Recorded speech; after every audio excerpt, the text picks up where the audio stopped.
فاسألوا أهل الذكر إن كنتم لا تعلمون.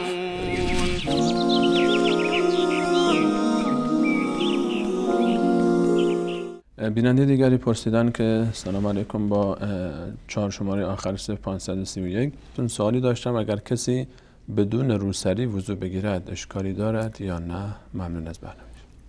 در این زمینه یعنی هیچ گونه اشکالی نیست. هیچ یک از فقها معتقد به این نبوده. این برمیگرده به تصورات و مفاهیم نادرست و اشتباهی که در میان برخی از خانواده ها و احیانا در برخی از مناطق وجود داره که زن همیشه در هر حالی که هست، ولو این که در محیط خانه باشه، ولو این که انسان نامحرمی اصلا وجود نداشته باشه، و حتی متاسفانه در برخی از مناطق حتی در هنگام خواب هم زن اجازه نداره که روسری خودش رو از سر خودش کنار بزنه. اینا یک برداشت های نادرستی هست و یک نوع حساسیت های بیجایی هست که در این زمینه وارد شده. در مورد زن فقط اون پوششی که هست یعنی برای این هست که خودش رو از نگاه نامحرم حفظ بکند. یعنی در جایی که نامحرم وجود داره نباید زینت خودش رو، آرایش خودش رو نشون بده، سر و صورت خودش را بپوشاند. و در هنگام نماز هم اون به اصطلاح پوشش شرعی رو باید مراعات بکند. سرش، دست و پایش رو باید کاملا بپوشاند، اونگونه که از حدیث حضرت سلمه اگر اشتباه نکرده باشم اومده که رسول الله صلی الله علیه و آله از ایشون سوال شد که آیا زن میتونه که در یک چادر کامل تنها فقط در یک چادر نماز بخونه، پوششش این باشه؟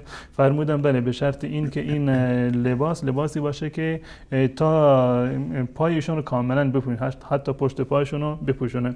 گرچه این حدیث هم خالی از ضعف نیست، منتها حکم شرعی در این مورد این است که لباس زن در هنگام عبادت و پوششی که باشه این است که باید تمام بدنش کاملا پوشیده باشه به جز صورتش و پشت دو دستش. این قول اکثر علما هست. اما در هنگام وضو هیچ گونه شرطی وجود نداره.